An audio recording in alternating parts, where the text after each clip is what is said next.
Hey everyone, I'm Patrick Jones and welcome to episode 49 of That Gives Me Anxiety. Man, can we talk about how good it feels mentally, emotionally, physically to finally finish projects around your house? Ooh, hawk just went by. Nice.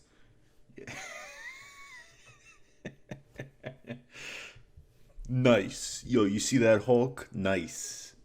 But yeah, Jamie and I finally finished staining the fence after sanding it. Just trying to get in every nook and cranny. But it's done. Can't get me anymore. And I'm basking in the glow of completing something, you know? Even though there's a list of 9 million other things to do. Just taking this time to pat myself on the back.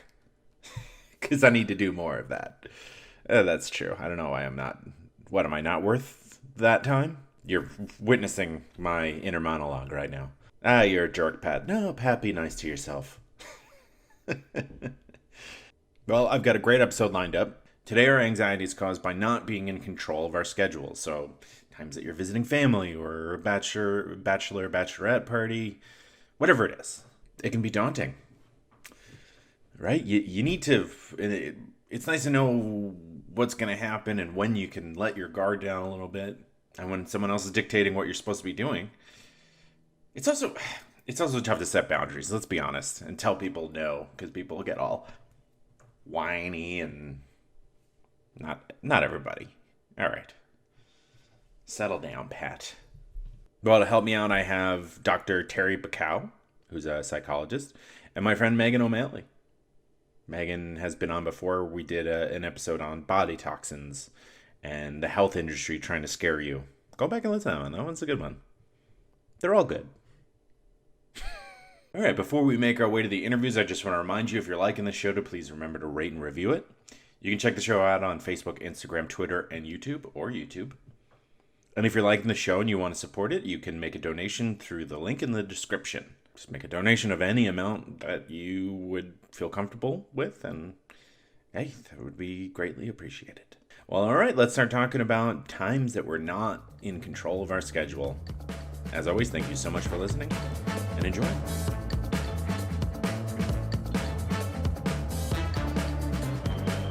Joining me now on the podcast for the second time, I have the one and only Meghan O'Malley. Meghan, how are you doing? Oh, hey, Pat. I'm doing good. How are you? I'm wonderful. I love that. Like, oh, hey, Pat. I didn't see you there. Oh, wow. Welcome to my living room. We, of course, know each other through the Pitt People's Improv Theater performing space, and we were on the same sketch group, National Scandal. And we also did an episode of this podcast on sort of like the health industry and stuff like that, which you're very into. But today we're going to be talking about when you're not in control of your schedule. I don't know why I said that so ominously. But you should. Yeah. It's scary. It's daunting. And I want to give you credit.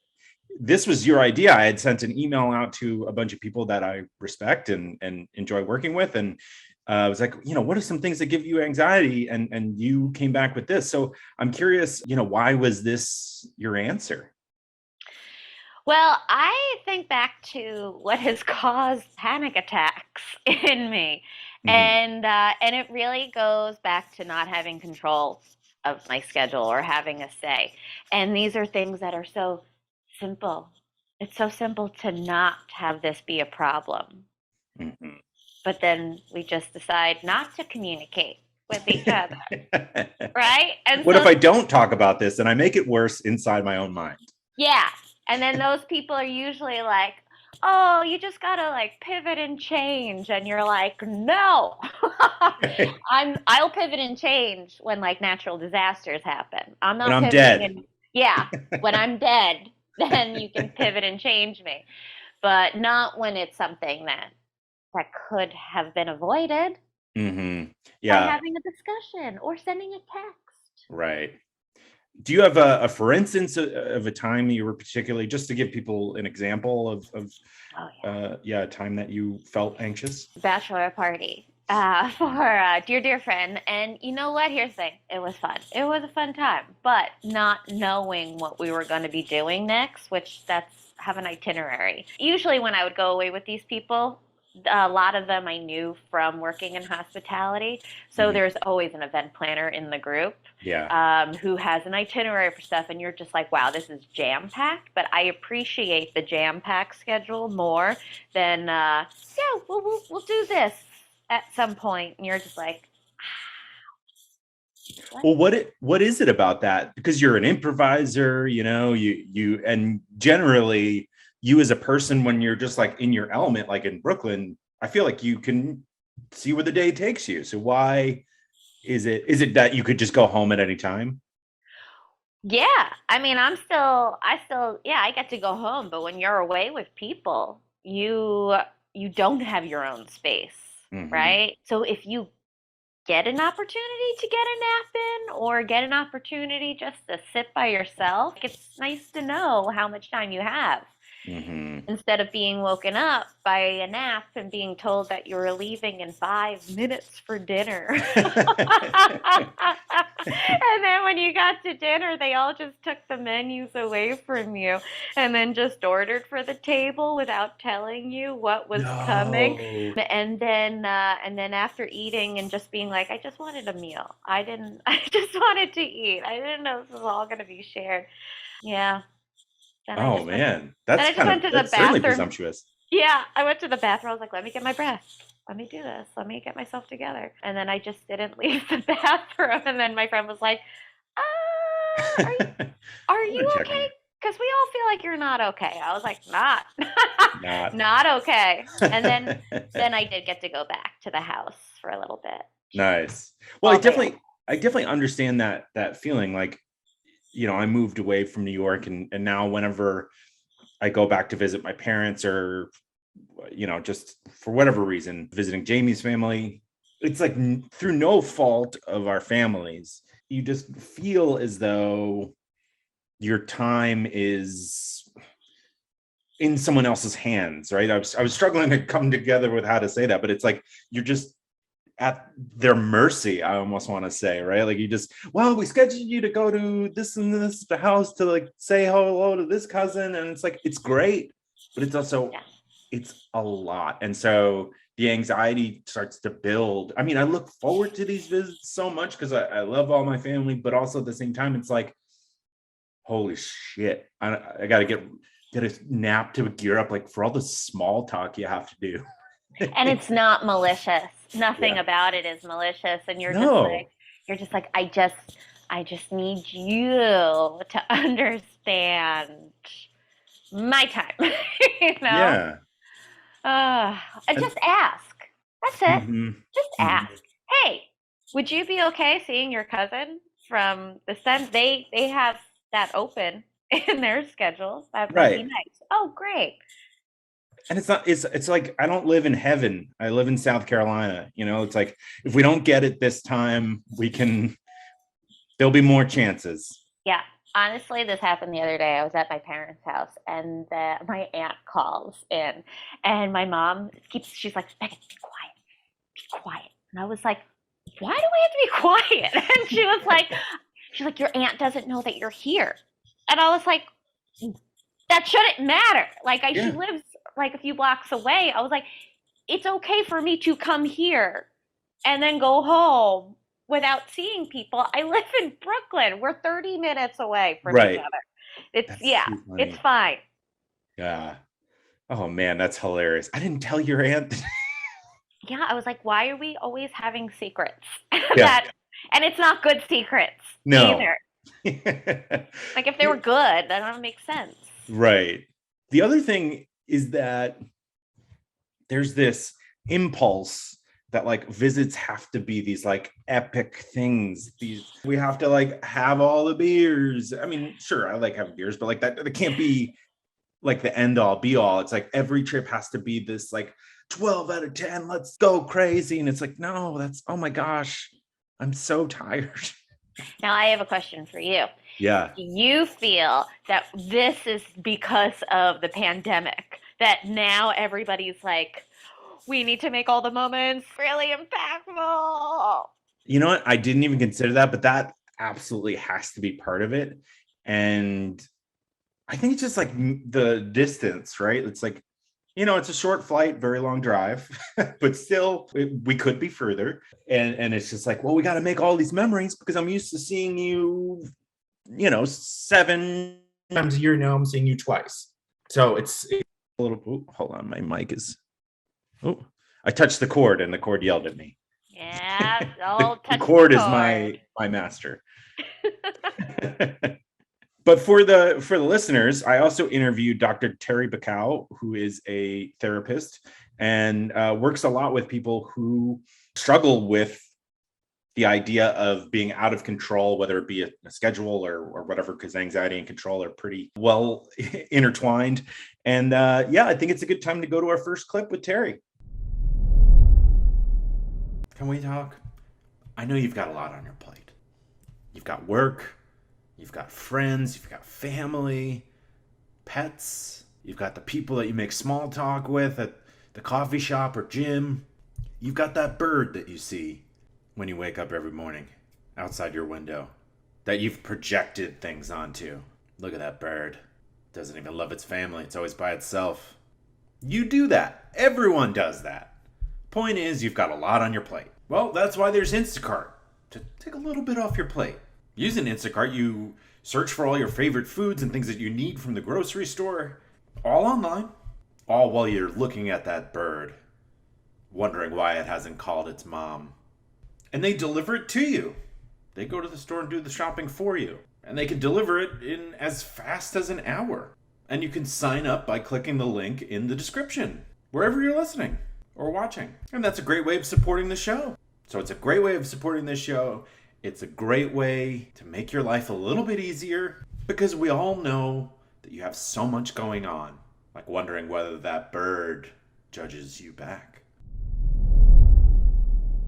Joining me now on the podcast, I have Dr. Terri Bacow, who's a clinical psychologist with a private practice in New York City and is the author of Goodbye Anxiety, a guided journal for overcoming worry. Terri, thank you so much for joining. Thank you for having me. Yeah, as a former New Yorker, I'm curious to hear, where are you based in New York? I am on the Upper West Side, great neighborhood. Yeah, absolutely. I mean, just having access to Central Park is phenomenal. And the West Side, like jogging trail is so nice. Yeah, that's a great spot. We really like it. It's convenient. Yeah, absolutely. So today we're going to be talking about times that we feel like we're not in control of our schedule and the anxiety that can cause. But before we get there, I'd love to give you the opportunity to introduce yourself to the listeners. Sure. Well, I think this is, when you told me about this topic, I thought this is perfect. It's such a universal experience, when we have a situation that we're not, comfortable or familiar with, such as when we go on vacation or we go away for the weekend or we're with a group of people, then it's kind of not easy always to stick to a schedule. So I think this is like a really relatable topic. Yeah, absolutely. And what made you want to become a psychologist? Great question. I hate to sound cheesy, so that's okay. It sounds cheesy. I say corny things all the time on here. Well, I want to say I was a shy kid when I was younger. I think I was kind of shy, and I really wanted to help other people with their shyness and with their own anxiety. Mm-hmm. Done my best to do that. That's great. Yeah, because right? When you know what it's like, you can. That's why I started this podcast. I'm not in the position that you are. I'm not a psychologist. I'm a journalist, and still I'm trying to use my abilities as a journalist to help people because I know what it's like to be anxious and depressed, and it's awful. So yeah, I completely understand that motivation. Yeah, that's a wonderful thing. So let's talk about. Oftentimes when I interview people who are psychologists, they'll say that anxiety is a lot about control. Can you explain the relationship between control and anxiety a little bit? Absolutely. So I think, it certainly depends on the kind of anxiety you have, but when you have generalized anxiety in particular, there's a wish for control. There's a wish to know what to expect, to have a routine, to have things be familiar, to have things be comfortable, to not enjoy being outside of your comfort zone. And so control and anxiety are almost interrelated in that way. They're so intertwined since anxious people prefer to be in control. I would say we all prefer to be in control, but particularly those of us with anxiety, we particularly prefer it. And we really don't like it when things don't go according to plan, or things are unexpected, or we have to be uncomfortable, or having to deal with an unexpected circumstance is just not so great. Mm-hmm. So I think that the two things are really related, and the reality is that life is unpredictable and uncontrollable. So this is something that we have to struggle with on an ongoing basis. Yeah, absolutely. I mean, just using the example of like a wedding where I've been anxious going to a wedding because it's like, I don't know, are there going to be too many people? Am I going to have to do too much small talk, right? That you start to become and imagine all of these scenarios in which you'll be uncomfortable and outside of your norm. So it's like, yeah, it's just so much easier to know, right? Like I'm going to go to work and this is going to happen and that's going to happen. Yeah, the unexpected becomes a lot. So what do you think people who are anxious about being, pushed outside of their comfort zone? Let's say it's a weekend with friends, like you mentioned, or a wedding or a bachelor party or bachelorette, whatever it is, right? Where you're not in control of your everyday movement. How can you help yourself be a little bit more comfortable in that, and when those unexpected curves come? Of course, one big part of control is certainty and uncertainty. Mm-hmm. So I think that one of the big things that people with anxiety are particularly allergic to is uncertainty, Mm-hmm. which is not knowing what's going to happen and not knowing what to expect. And I think maybe one of the reasons the wedding may have been tricky for you is that you probably prefer to plan. You probably prefer to know what's going to happen. And there may be an element where you think not knowing what's going to happen means bad things are going to happen. When Right. that's not the case, we can't predict the future. We don't have a crystal ball. So I think the first step is to kind of remember, just because we don't know doesn't mean it's going to be bad. I think that's a really important part of that. Yeah. And then there's a few other suggestions I have. The concept, the notion of acceptance. Mm-hmm. And what acceptance is, it's not necessarily approval. You don't have to like it. But acceptance is embracing the fact that you're not going to like it and being okay with that. So I sometimes tell my clients, this might again be a bit cliche, but the kind of concept of fake it till you make it, because it's almost like you need to trick yourself and tell yourself, I'm a flexible person. I'm going to be in this situation. You almost have to kind of lie to yourself a little bit, or kind of set a goal to accept the fact that these facts about yourself, and to try to be a little bit more flexible. And to remember, people like it when other people are flexible. So you're going to try your best. That's all you can do. And then beyond that, I think there's an element when we're not in control where we do something called catastrophizing. Mm-hmm. What catastrophizing is we say, this is going to be going back to the uncertainty. And so this is where self-talk comes in. You talk to yourself and you say, if I have to go to this wedding and it's so far across the country. I remember once I went to a wedding in Palm Springs and that I did not want to go to. Mm.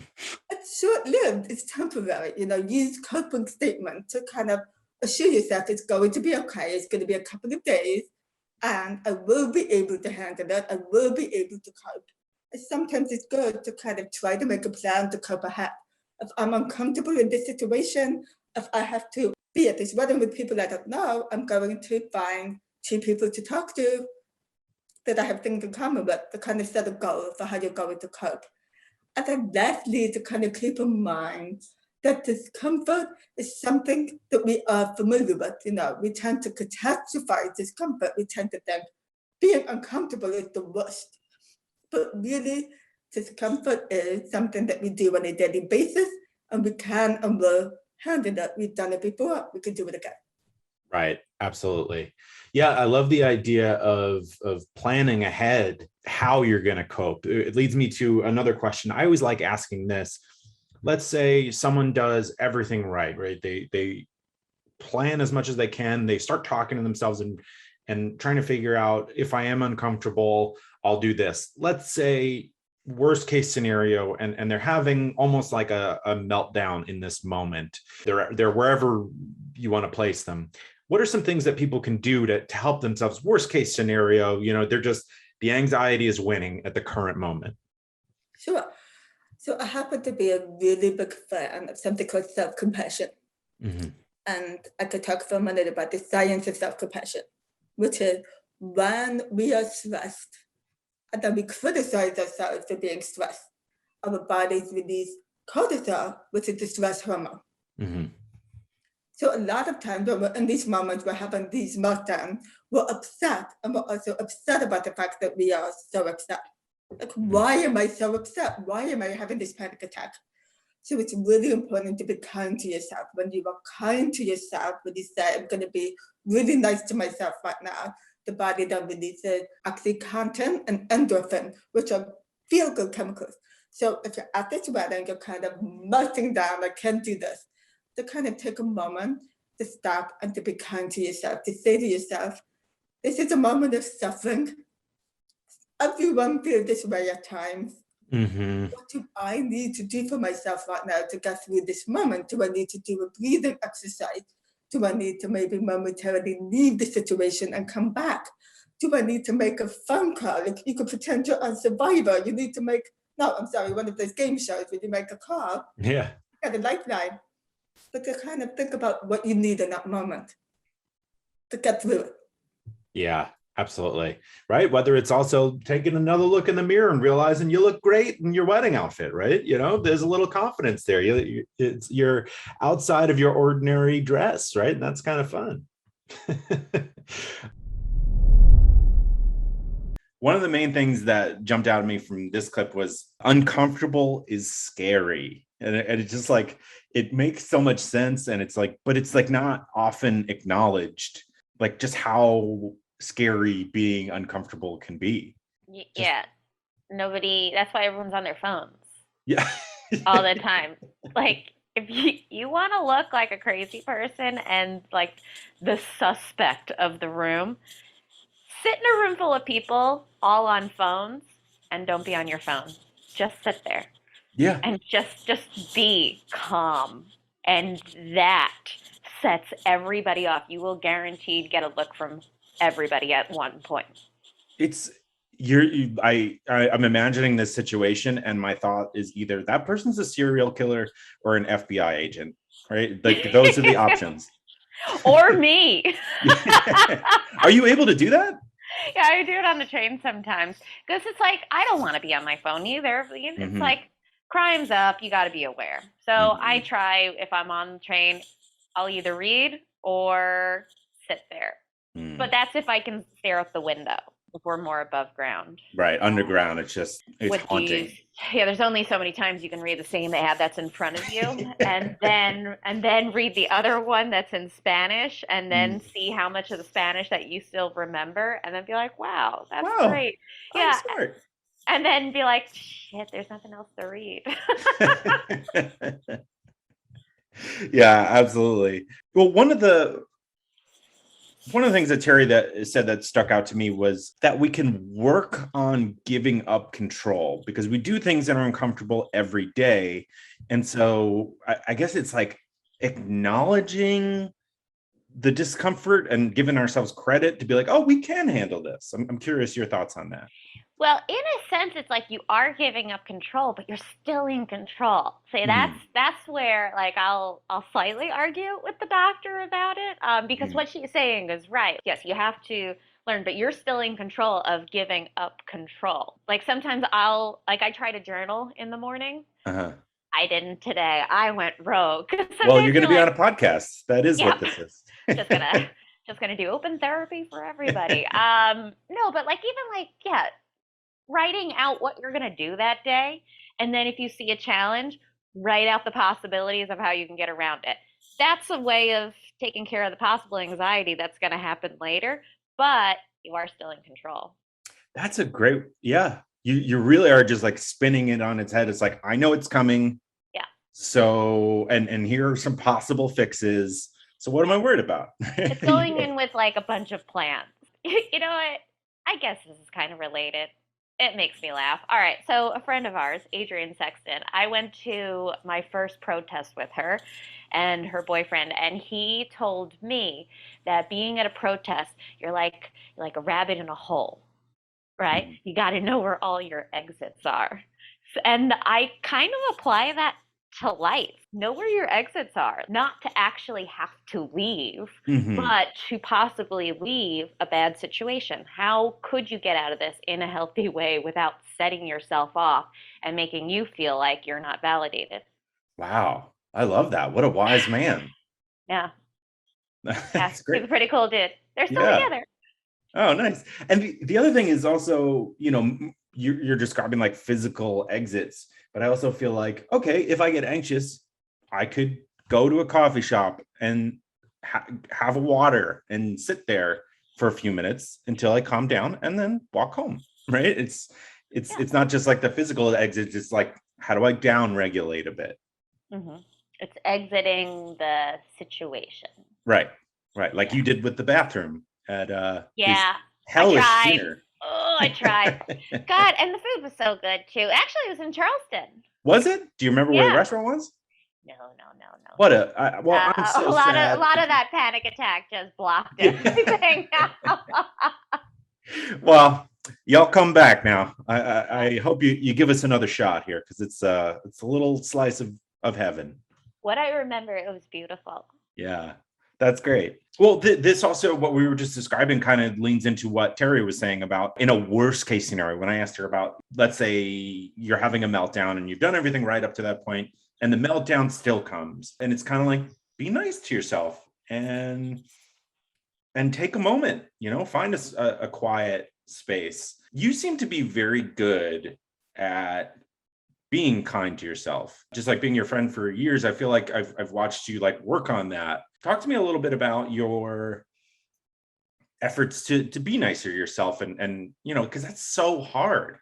Yeah, well, I mean, not everything's your fault, you know? So if it's other people's responsibility, I mean, there's only so much you can put on yourself that it's like, well, I don't know. I'm not answering the question, is what It's I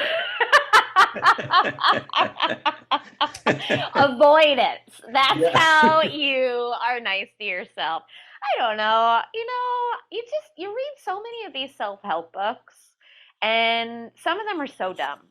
Some of them Mm. are so dumb, and you're like, you're so out of touch. But there's like wording and phrasing that keep coming up, and you're like, well, if all these people from different backgrounds can agree on certain things, then there's got to be truth in it. So Mhm. slowly apply so you don't scream all the time, right? Because that's also that, God, stress is aging.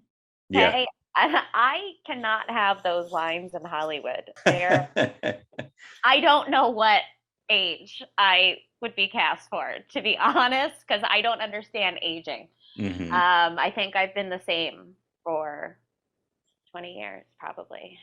Well, that's good. Yeah, for me. Sucks for everybody else. People get mad. Sorry. Yeah. Well, there's also like it takes a long time to get to the point where you can be like start being nice to yourself. But once you start doing it, it feels good, right? Yeah.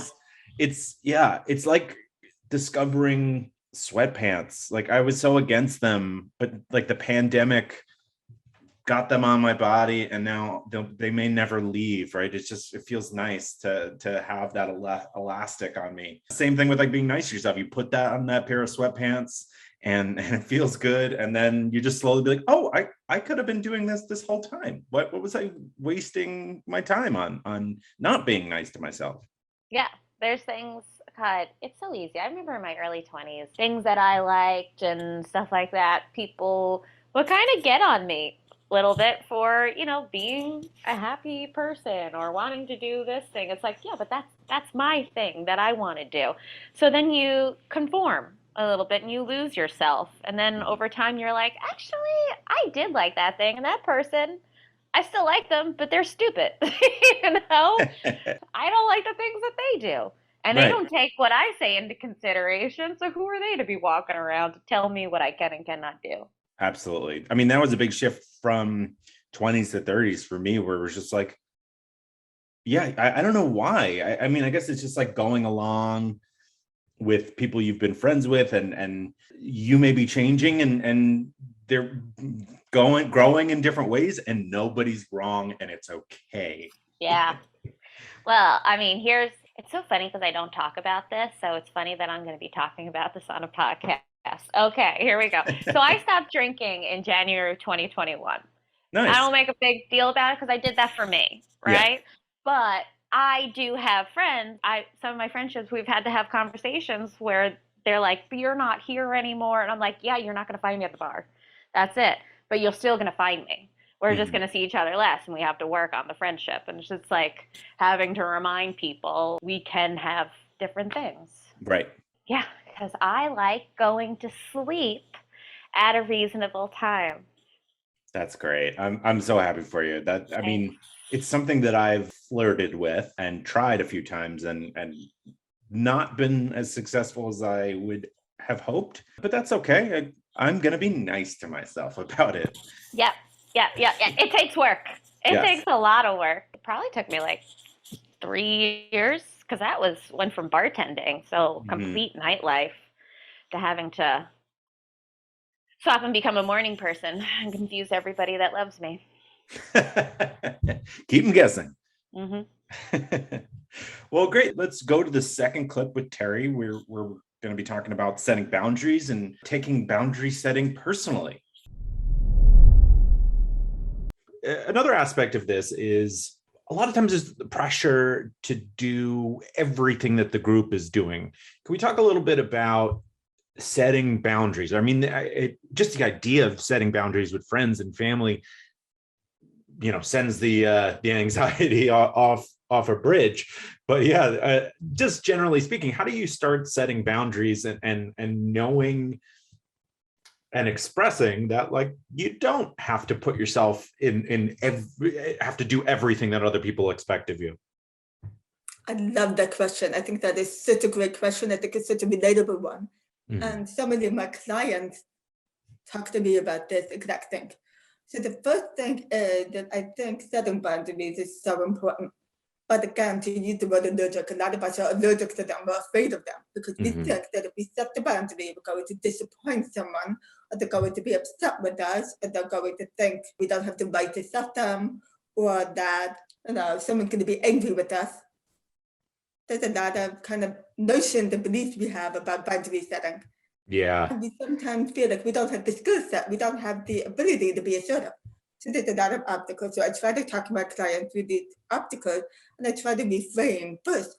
You have the right to set the boundary. You have the right, just as anyone else, to have your needs met. And your needs are not less important than others' needs, and other people's needs are not more important than your own.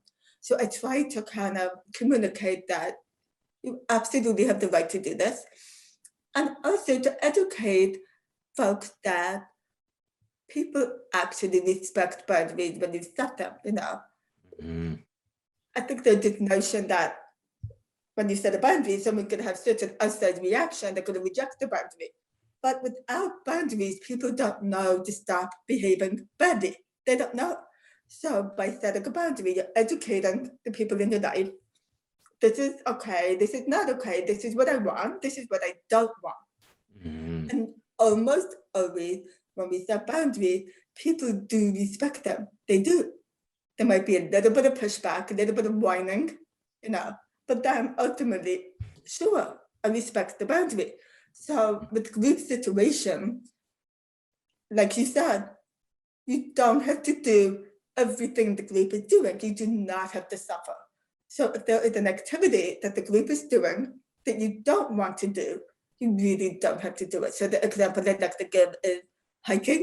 I am not really an outdoorsy person. I do live in Manhattan, and I like being at the beach, but if someone were to invite me to hike, that would be a hard no for me. I would really not want to hike at all. So I remember being on a trip where everybody was hiking and I just didn't go. Good for you. Yeah, it was great. Have a And great time. See you didn't later. have a miserable day. It was amazing. It was fantastic.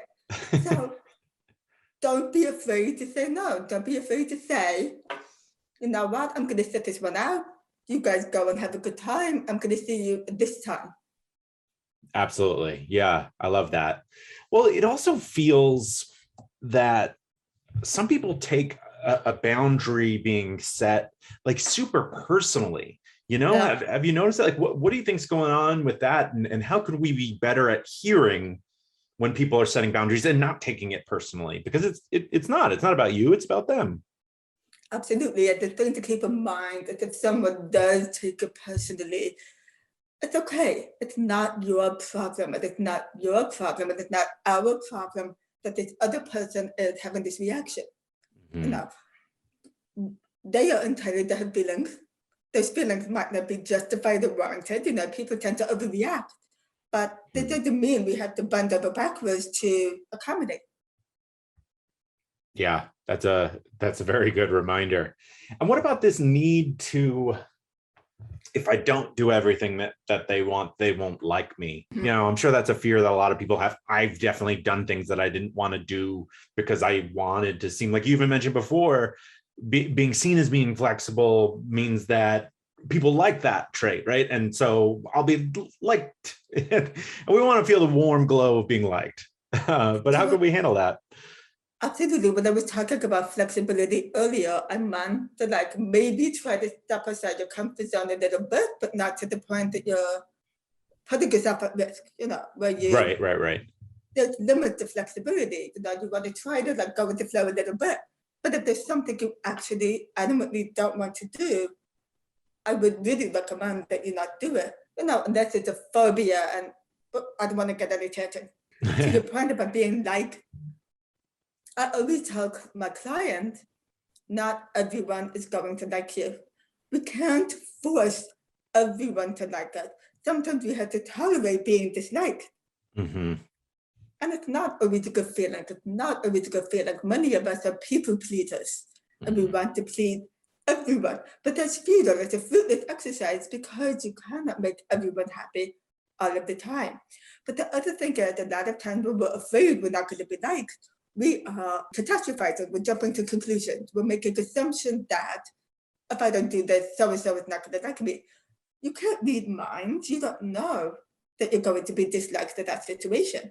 It could be that maybe someone would be a little bit disappointed. They wanted you to do the thing, but they will also be okay with it if you don't do the thing. Right. Even if they make a remark or a joke, it's like, it's because they probably wanted you to do it and they wanted you to be there, but it's not like the end of the world.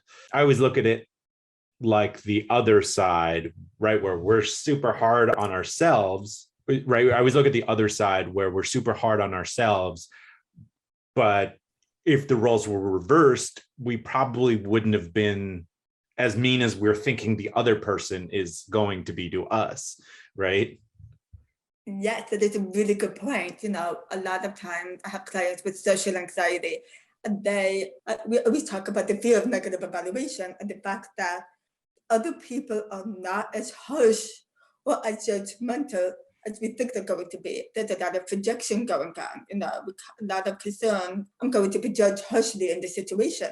And I do think most people are fundamentally nice, you know, not everyone, but many of us are. Yeah. And so, you know, we're not really always going to get judged so harshly. Absolutely.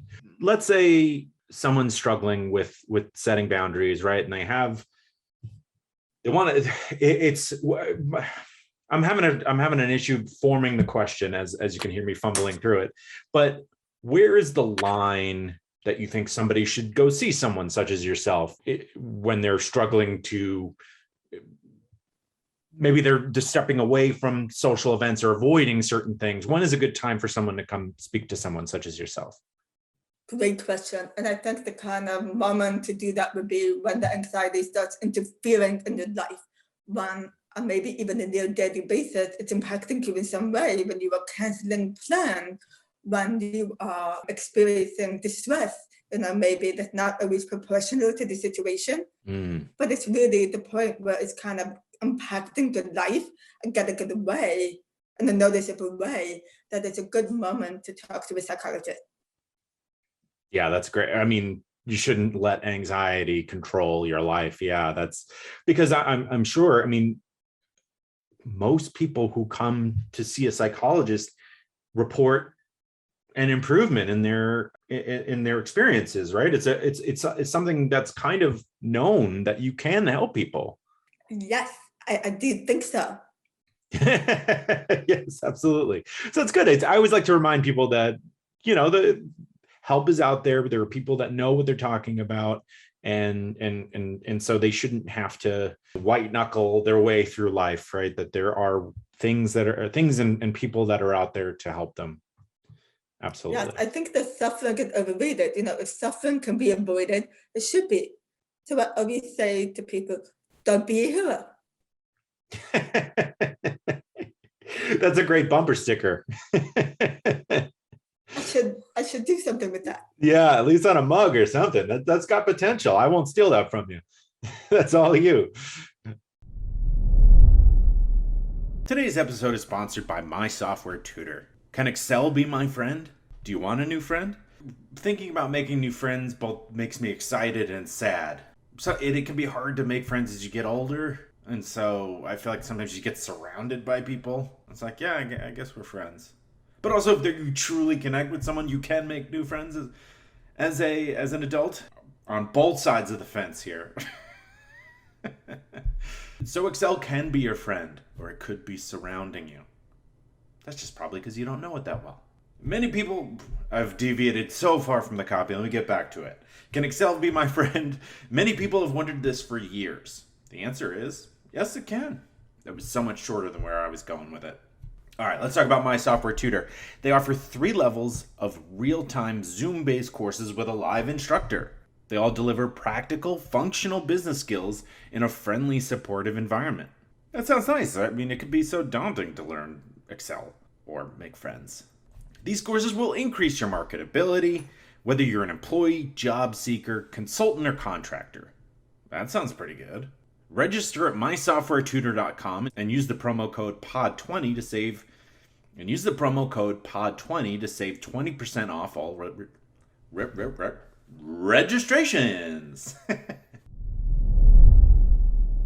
So we touched on this in our opening about boundary setting and how important it is to just like have that communication. And I don't know why that's like a light bulb thing, but it wasn't clear in like 20s, Pat, that like you could set boundaries. It was just like, shut up, Pat, and go with the flow, because I wanted to be liked. It's just like so much heaviness to just do what other people want you to do or be who you think you're supposed to be. Man, and that is so heavy. Yeah. I mean, we're also really lucky to be living now in a time where setting boundaries is trendy. Like if you set boundaries, people are like, hey, that was really good. That was great. You set your boundaries. Because sometimes it's annoying when people set boundaries because you're like, I have to respect that. Yeah. I don't want to, but yes, you are telling me, okay. So they're not always fun, but now we're allowed to. But like 5 years ago, if you said I need to set my boundaries, how many eyes would be rolling?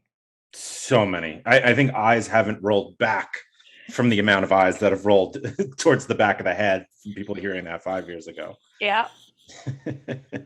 I love it. And it's so important. And if anybody ever gets mad at you, that's on them. It's like, okay, you don't have to like my boundaries. I just need you to respect them. And if you don't want to respect them, what is it about you that makes you not? Because that's also a choice, and people don't just do things out of nowhere. Right. Right. Yeah, that's another thing that Terry said about, it is not about you if you're setting a boundary and it's not respected. But that's also, admittedly, it can be difficult when someone like I have this anxiety about setting a boundary and having, the pushback. And I do understand right on paper that that's about the other person, but it's still a bit daunting to know that you're going to get this pushback, right? The pushback feels bad. And I don't know, maybe it's just ingrained in me to go with the flow somehow in my head, but it's difficult. It is difficult to overcome. Yeah, and that it's all new. Yeah. No, that's a good point. It's a completely new thought process that, like, I'm glad I wish it was always a part of how we talk to each other. Yeah. But yeah, I guess I'm still settling in. Yeah, it's like, I don't know, we're geriatric millennials, so we're in that generation that's left behind and forgotten about, which I think is hysterical that that's how we are defined. And it's like, we're in our late 30s. Like, this can be changed, but you guys have already decided this is the group we need to forget about them because it's important. Like, we actually do serve a role. We're the link in between generations, the Yeah. old and the new. And it is so frustrating, but we get to kind of lead the way with a lot of this mental health stuff because that's where we do get to do the stuff. And so we have to teach the olders. Mm-hmm. And that's a nightmare. Yes, it is. Teaching old people about technology and mental health is a pain. Yeah. It really is. The amount of eye rolling. You're just like, I gave my parents, actually I gave everyone in my family journals for Christmas. Nice. So that's saying a message. And my dad loves to draw, so my mom's like, "Oh, you can draw. You can draw in it instead." I don't know why she was talking to him like a child, but she was. And he looks at me and he was like, "Oh, so I can draw my feelings, so I can draw out my feelings." I was like, "Oh, there we go. You There you got go. it." Save it for Haven't the done it. stage, Mr. O'Malley. Yeah. So that's how I know he does know what I'm talking about. He's just Yeah. not doing it. Because he used it to mock you. Yeah.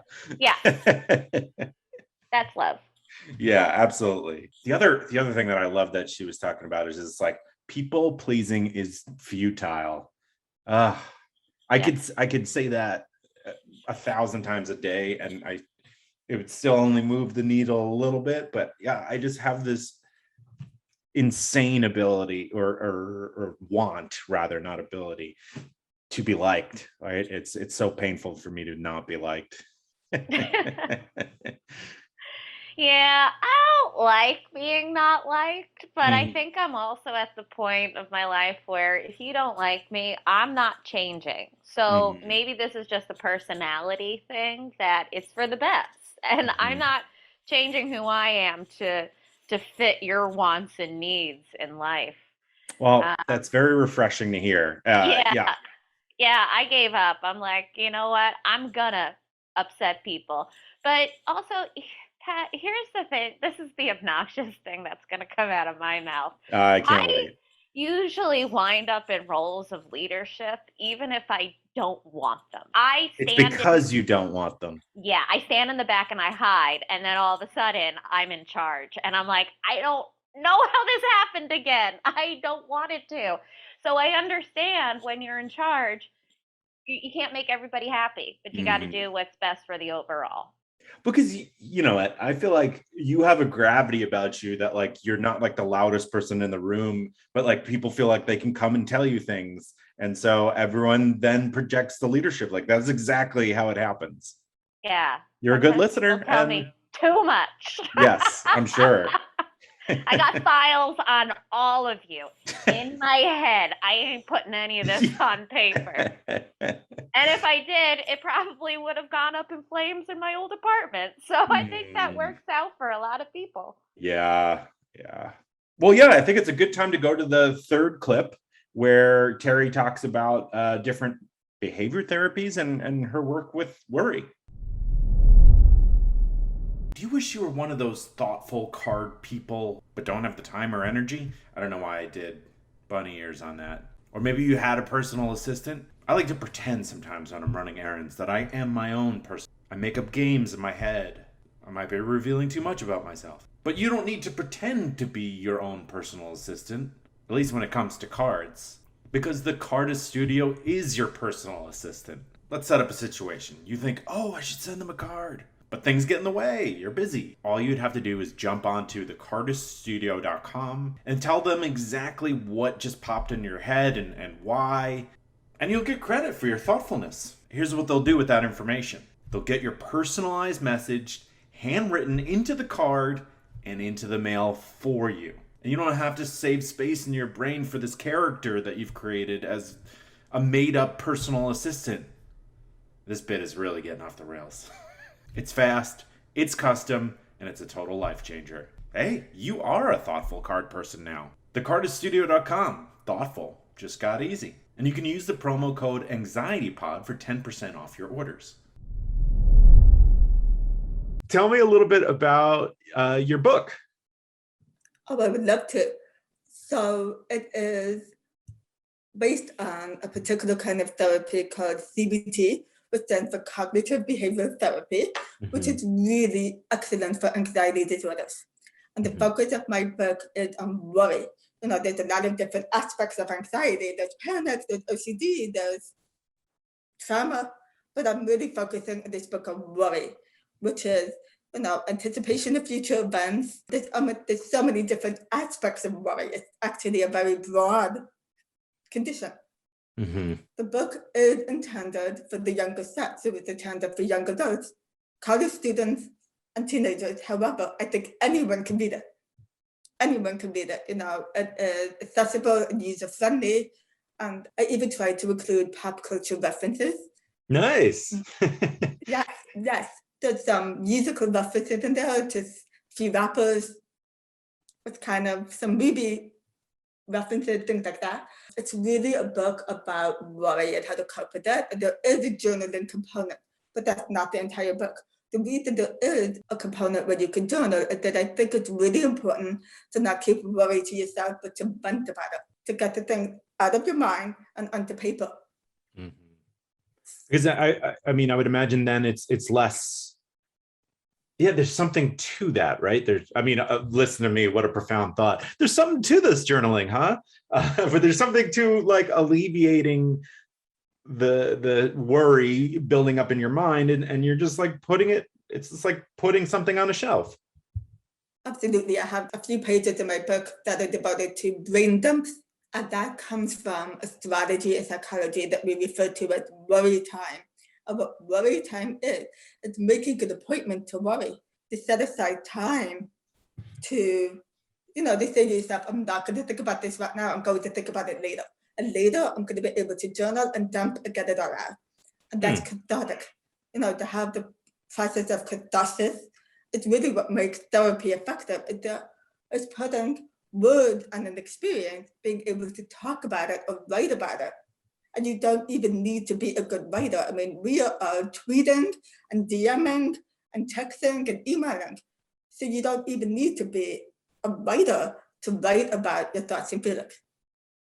Right, absolutely. Because it's not, you know, you're not writing the great American novel. You're just writing with the purpose of helping yourself, right? It's not, no one has to see it, right? It's for you. So don't be too nervous about what you're writing. That's such a good point. I'm sorry, that's such a good point, because the other thing about journaling is that it's private.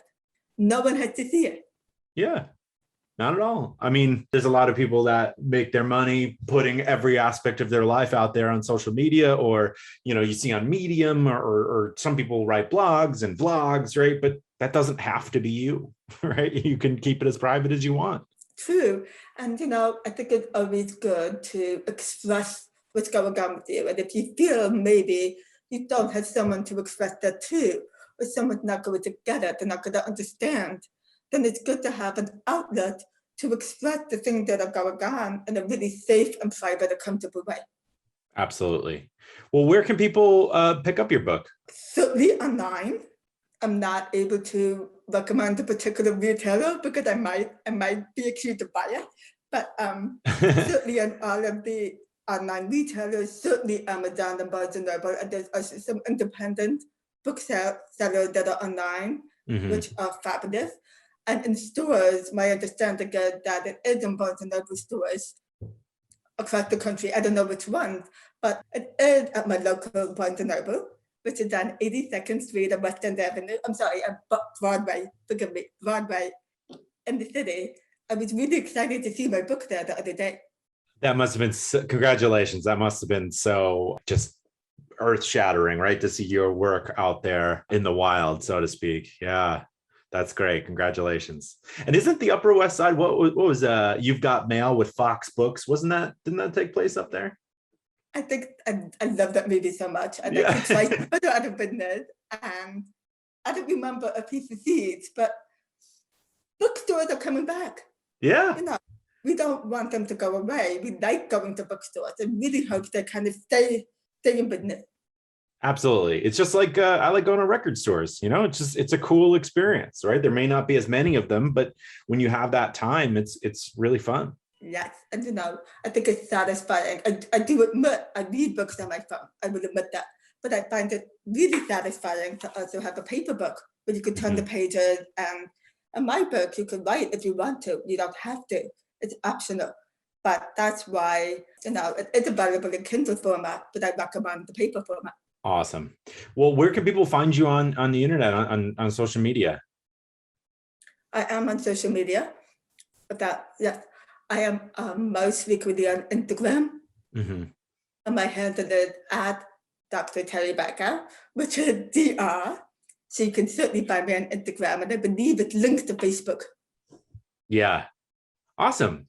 Well, thank you so much for your time. Is there, before I let you go, is there anything you think I'm missing related to anxiety surrounding? I mean, I'm sure there's a lot, but yeah, if there's anything in particular you want to mention about your book, or anxiety around setting boundaries, or feeling anxious when you're not in control. I think would like to add that this topic is just so relatable. I know I said that before, and I think a lot of the anxiety comes out our expectations. Mm-hmm. Our expectations are this is going to go the way I expect it to go. And I think we all have to get comfortable being uncomfortable. We have to adjust our expectation, put them more in line with reality. And it's not easy. When you brought up this topic, I was thinking about trips I've been on, vacations, where I thought this is going to be amazing. And then I'm waiting in line for an hour because this ride has broken down. Mm-hmm. Yeah. It's not easy, it's not an easy thing to do. But this is why having coping skills and strategies could be so helpful. Right. Absolutely. Like the day isn't ruined, the trip isn't ruined. We're still okay. Sometimes rides break and you don't want to be on the ride while it breaks. So it's better that they found it. Yeah. Well, thank you so much for your time. I've really enjoyed this conversation, and we'll be talking soon. Then good. Thank you so much. Meghan, like this line from Terri puts everything together in a nice package. It is important not to keep worry to yourself. Talk about it, tell someone, set your boundaries. I mean, what a through line. Like if we were going to make a bumper sticker of this conversation, don't keep worry to yourself. Let it out. Yeah. Because if you're not the only one who's having this concern. Mm-hmm. That's the thing. We are unique, but our thoughts are had by many. So if this is something that you're worried about, yeah, open that conversation. And you shouldn't have to carry that whole burden. Right. Absolutely not. Yeah. Then you're being a martyr, and the question is for what? Right. There's no reason. Yeah. Not at all. Is this a life or death situation? Or is this a situation where we could wait until the morning and we could all talk about it? Mm-hmm. Yeah. Have you ever set aside worry time? No. Neither have I. I never designated it. Yeah. Terri suggested, and I understand that, like, if it's on the calendar, you how to do it, right? And so it feels weird to do that, but I can imagine it being helpful that like, all right, from 11:30 to 11:45, but like, how do you bring it on? Right? If you're feeling good, it's like, why am I going to invite this worry? But I guess it's like practice. Yeah, but also feeling good is a moment, right? Mhm. Like everything's not always good. There's gonna be moments of bad that happen. So Mhm. so yeah, even if you are good, you can still have worries of approaching it. Right. Yeah, absolutely. Do you feel okay talking about the fire at your apartment? I mean, I kind of got nervous when you mentioned it before, but I just want to ask if you are Yeah, okay. I could talk a little bit. Okay. And Well, it, if I can't talk about it, I'll just go skip. okay, sounds good. Well, I just wanted to ask you, right? You nothing could be as worrying as having an apartment fire. For people who didn't know, the listeners, Meghan is coming off a apartment fire where you lost pretty much everything, including your two cats. Yeah. So how did you handle that? All of the bombardment of that mentally. Well, you know what? It was out of my control. Mm. And it wasn't done on purpose. Like if this was an act of arson, then you just be like, I will venge you. Then I probably would have became John Wick, and I'd be like, I am going to come after you for killing my cats. It was electrical wiring. It was not malicious, and so that's when you just have to. I guess this is where you pivot and change. you know? Even though you don't like the situation, there's what you what can you do? Hmm. You do have to move on. You It is the can't stay. reality. Yeah. Yeah. Oh man. But I'm so thrilled to see. I mean, it seems as though you're handling it, very well given the circumstances. Yeah, And I mean, yeah, that's awesome. if you saw me out on the street and you said for the first time, you're like, "Hey, how are you?" I'm probably gonna start crying, Mhm. and then I'm gonna go, "Oh, first time seeing you," and then everything will be fine. Crying's okay. Oh Crying's God. okay. And it's New York. I mean, I'm in New York City. So crying is just part of the day. We all understand like New York City is crazy, but we are an organized crazy. Like we Hmm. understand somebody's got to cry on the train. You got to cry on the train. If That's it. if I have an extra tissue, I'm going to walk by. I'm going to hand you that tissue. I'm not going to make eye contact with Nope. you, and I'm going to keep walking, and Hmm. you're not even going to look at me. You're going to probably look at my shoes, and that's how you're going to remember me. But we were able to respect each other. Yeah. That's great. So I'm curious, I don't know how long ago the trip to Charleston, the bachelorette party was, but what would you do differently to make yourself a little bit more comfortable? Well, you know what? I'm not drinking now. So Mm. I do think that that is also helping me. It's like, okay, well, I'm very aware because I would say in the past, if I was in a place where I didn't have a schedule or control, that's when you just give in and you're just like, well, I'm bachelorette party, I'm supposed to be drinking this whole time, and then Hmm. you give too much into the not control, and then you're like, now I have zero control. Hmm. Right. And you just awoken the inner demon, right? Yeah, yeah, but Uh, that's a me solution. I don't want to project that onto anybody else. Okay, so stop writing those angry emails that I'm telling you to stop drinking. I've also had 2 concussions, okay, listeners? It's not good for me. right. Well, that's great. It's all good advice. Well, thank you so much for coming on and sharing your mental health journey.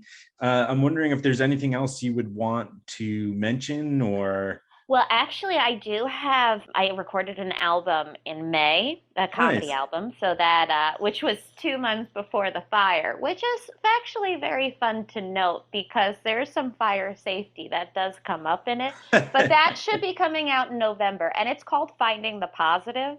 Oh, So nice. there is a lot of health and wellness type stuff in there as well. That's great. Where can people find it? Hopefully, you'll be able to find it on iTunes, and I think maybe on Amazon. Okay. Yeah. Well, I'll email you about that, and and we'll make sure we post the link. Yeah, this is self-producing at its best. Maybe it's going to be there. I know we have a product. Yeah, that's great. I'm so happy to hear that. I can't wait to listen. Yeah, I can't wait for you to listen as well. Yeah, that's great. Where did you record it? Oh, I recorded it at Super Secret Arts, which cool. is a venue that does not exist anymore. Mhm. So I got it. I got the exclusivity to it. Awesome. Well, thank you so much for your time. I'm so happy to see how well you're doing, and I'll probably be bugging you again to come back on. Yeah, thank you. Keep bugging me. It's always good to see you. All right, I had a bunch of candidates for the things that were causing me anxiety this week, but before we get there, just want to thank Terri and thank Meghan. So it was really nice to talk to both of them, and yeah, thank you for your time. I want to remind you of my other podcast called Death Space Filling the Void. Then there's the Buy Me a Coffee link. It's just a way to make a donation. It's in the link to do that is in the description wherever you're listening to this on. If you want to sign up for Instacart and get home delivery of groceries, you can do so by clicking on the link in the description for Instacart. And by doing it that way, it tells Instacart that this show sent you, which also helps support the show. Then there's My Software Tutor. If you want to take some classes on Excel and some other programs, they're offering the promo code POD20 for 20% off. And then the Carter Studio is offering the promo code AnxietyPod for 10% off your orders. So, okay, weird thing that was causing me anxiety this week, few options. I got paint in my eye. That's a big one. Because immediately, it hurts. It just like, my paintbrush just like flung off the fence and just got this wood stain in my eye. I flushed it immediately. It hurt a lot. But thankfully, everything seems to be, I keep looking in the video here to see if there's redness, but it seems like we'll live. Such toughness, I'm just so tough. I also went to the dentist. And I realized that I'm anxious about everything. The dentist is not one of those things. What a hero. What an absolute hero I am. But okay, the other thing that was causing me anxiety is I was performing at Theater 99 downtown Charleston. It's an improv. It's so much fun. I recommend it. If you live here or you're passing through. And on Friday, there was these two couples that were just nobody home, right? Hammered. And the people working there were kept asking them to calm down and stop talking because they were just like, just unintelligible, drunken nonsense. And it was disturbing the other people who paid there and were having fun and weren't blackout drunk. But as so often drunk people do, they reacted poorly and threatened the staff there, and the cops had to get called, and it's scary just to hear the screaming. And you never know these days. You hear enough about mass shootings, and not to take it to the dramatic level because it didn't go there, but your mind goes there, right? Immediately you see an altercation and you get nervous that is a possibility. But like I said, that that didn't go that way, and thank goodness. So maybe don't drink to that level and then go out. It's time to go home. Know when it's time to go home. That settles it right there. Oh, now it looks like my eye might have some redness. There you go. You got a twofer. Well, as always, thank you so much for listening. Have a great week, and I'll talk to you on Thursday.